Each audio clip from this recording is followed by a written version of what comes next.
Assalamualaikum warahmatullahi wabarakatuh.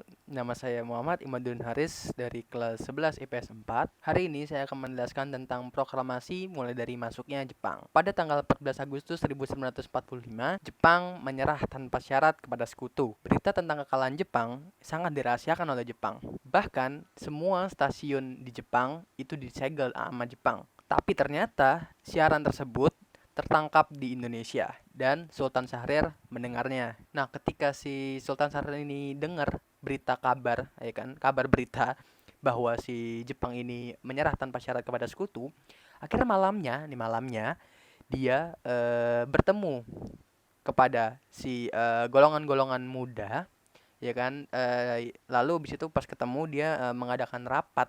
Sultan Syahrir mengadakan rapat yang membahas tentang bahwa dia tadi sore mendengar Jepang itu mengalah kepada sekutu tanpa syarat gitu. Jadi dia ungkapin tadi dia dengar kalau misalkan si Jepang ini kalah gitu kan, bla bla bla bla gitu. Nah, golongan mudanya itu ada si Soekarni, Wikana, Khairul Saleh dan Sultan Syahrir sendiri. Nah, ketika golongan pemuda ini udah tahu nih dari berita si Sultan Syahrir, nah si golongan muda ini memiliki rencana untuk menyampaikan pesan ini ke Bung Karno. Nah, keesokan harinya pada tanggal 15 Agustus 1945, Khairul Saleh, Sultan Syahrir, dan Wikana tiba di kediaman Soekarno di Jalan Pegangsaan Timur nomor 56 Jakarta Pusat dengan maksud menyampaikan hasil-hasil kepentingan rapat. Para golongan muda tiba di rumah Soekarno dan akan memberikan berita tentang kekalahan Jepang yang dimana sebagai kita tahu Jepang menyerah tanpa syarat kepada sekutu. Akhirnya mereka berdiskusi tuh untuk gimana caranya memproklamasikan kemerdekaan Indonesia secepat mungkin dan dengan usaha bangsa Indonesia itu sendiri. Tapi kayaknya nih Soekarno itu nggak mau kalau misalkan dia dan bangsa Indonesianya sendiri yang memproklamasikan kemerdekaan Indonesia. Karena Soekarno harus ngomong dulu ke PPKI. Dan si golongan muda nggak mau nih ada ikut campur tangan Jepang. Apalagi kan PPKI kan bentukan Jepang gitu. Golongan muda kan juga maunya memproklamasikan kemerdekaan Indonesia kan dengan usaha bangsa sendiri gitu loh. Jadi tanpa campur tangan orang lain. Dan akhirnya setelah berunding-runding cukup lama, ya si Soekarno ini ngomong ke golongan muda kalau misalkan dia butuh waktu nih untuk mengaccept si permintaan golongan muda yang ingin mempercepat kemerdekaan Indonesia gitu kan, untuk mempercepat memproklamasikannya gitu. Soekarno butuh waktu untuk berpikir dan dia mengundang golongan tua untuk hadir ke rumahnya untuk membicarakan tentang perihal proklamasi ini. Apakah harusnya ngomong ke PPKI dulu atau misalkan kita dari buat sendiri aja atau gimana gitu. Makanya dirundingin sama si golongan tua. Dan keesokan harinya para golongan tua nih datang ke rumahnya Soekarno untuk membicarakan proklamasi ini untuk secara lebih mendalam gitu. Tapi lagi-lagi nih kayaknya Soekarno nggak mau untuk cepat-cepat memproklamasikan kemerdekaan Indonesia.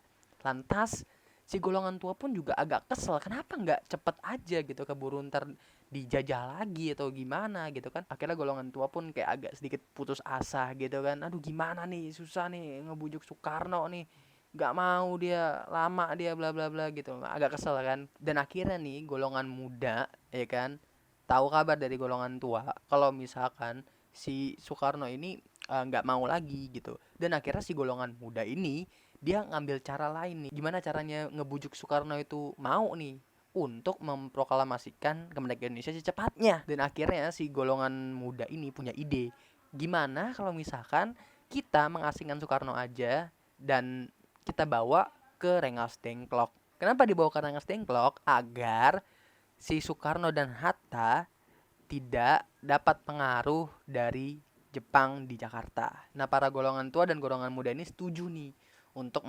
mengasingkan si Soekarno-Hatta ke Rengas Dengklok agar mempercepat proklamasi kemerdekaan Indonesia. Pada malam harinya, Insinyur Soekarno dan Mohatta dibawa oleh sekelompok pemuda menuju Rengas Dengklok. Rombongan ini berangkat dari Jakarta dan dikawal oleh peta yang dipimpin langsung oleh Darwis. Rombongan Soekarno dan Hatta ini tiba di Rengas Dengklok pagi subuh dengan selamat pada tanggal 16 Agustus 1945.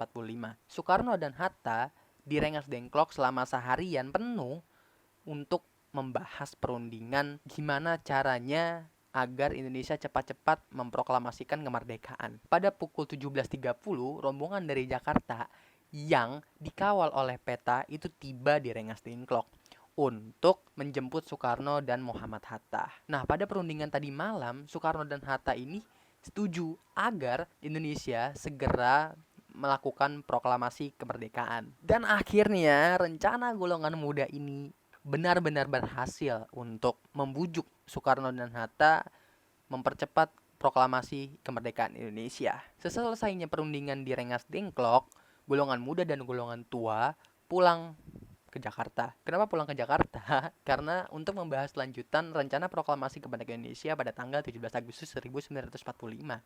Nah, golongan muda tuh tahu kalau misalkan Jepang nih nggak akan mau menyetujui kalau misalkan Indonesia proklamasi sekarang gitu. Apalagi Jepang tahu kan kalau misalkan Indonesia mau merumuskan proklamasi. Dan akhirnya mereka meminjam rumah Laksamana Maeda untuk membuat naskah proklamasi. Nah, pada malam itu juga golongan muda dan golongan tua pergi ke rumah Laksamana Maeda untuk membuat naskah proklamasi. Nah, ketika sampai di rumah, dia membuat naskah proklamasi, ya kan. Setelah membuat, ya kan, ditulis dulu pakai tangan. Soekarno bingung dengan penandatanganan naskah proklamasi ini. Dan akhirnya Soekarno bertanya kepada hadirin, bagaimana, siapa yang tanda tangan? Dan mereka semua sepakat kalau naskah proklamasi ditandatangani oleh Soekarno dan Hatta. Golongan muda dan golongan tua tuh nggak mau ada campur tangan dari bangsa lain atau campur tangan dari Jepang.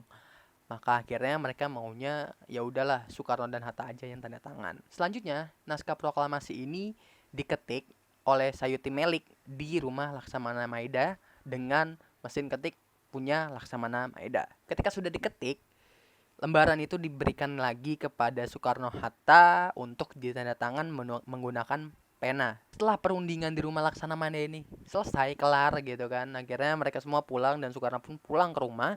Dan Soekarno pun bertemu dengan istrinya. Lantas dia bercerita tentang perihal perundingannya kalau misalkan besok itu mau proklamasi. Dia cerita ke istrinya, lalu istrinya lupa kalau misalkan kita belum punya bendera. Dan akhirnya Soekarno meminta istrinya untuk menjahitkan bendera. Dan istrinya menjawab, kita tidak punya banyak kain, kita hanya punya kain merah dan kain putih. Lantas Soekarno-Hatta menjawab, tidak apa-apa, tolong jahitkan. Dan Soekarno tidak keberatan dengan hal itu. Dan akhirnya bendera itu pun dijahit oleh istrinya yang bernama Fatmawati dengan kain warna merah dan putih dengan ukuran aslinya 2x3 meter. Yang sekarang menjadi bendera pusaka sampai saat ini. Dan keesokan harinya pada tanggal 17 Agustus 1945, Indonesia melakukan proklamasi kemerdekaan. Insinyur Soekarno dan Muhammad Hatta memproklamasikan kemerdekaan Indonesia di Jalan Penggangsaan Timur nomor 56 Jakarta Pusat, dan hari itu diperingati sebagai Hari Kemerdekaan Bangsa Indonesia. Insinyur Soekarno membacakan proklamasi ke seluruh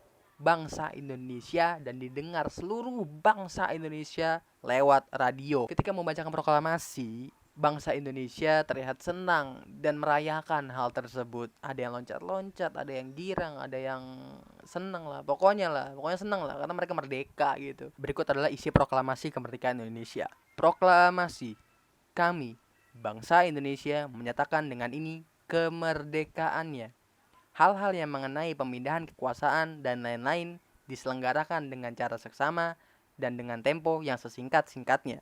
Jakarta, 17 Agustus 1945 atas nama Bangsa Indonesia Soekarno-Hatta. Sehabis pembacaan teks proklamasi tersebut, saatnya bendera Indonesia dikibarkan. Bendera Indonesia dikibarkan oleh Latif Hendraningrat, Suhut, dan SK Trimurti. Dan ini adalah peristiwa maha penting bagi bangsa Indonesia setelah dijajah hampir beratus-ratus tahun oleh bangsa lain, dan akhirnya Indonesia berhasil merdeka. Dan sudah ditetapkan bahwa tanggal 17 Agustus 1945 diperingati sebagai Hari Kemerdekaan Bangsa Indonesia sampai saat ini. Nah, itulah tadi adalah sejarah proklamasi dari mulai kedatangan Jepang sampai Jepang akhirnya menyerah tanpa syarat kepada sekutu, dan sampai akhirnya Indonesia bisa memproklamasikan kemerdekaan Indonesia dengan bangsa sendiri tanpa adanya campur tangan bangsa lain. Terima kasih telah menonton video ini sampai habis. Terima kasih yang telah menonton juga. Dan sekian dari saya. Assalamualaikum warahmatullahi wabarakatuh.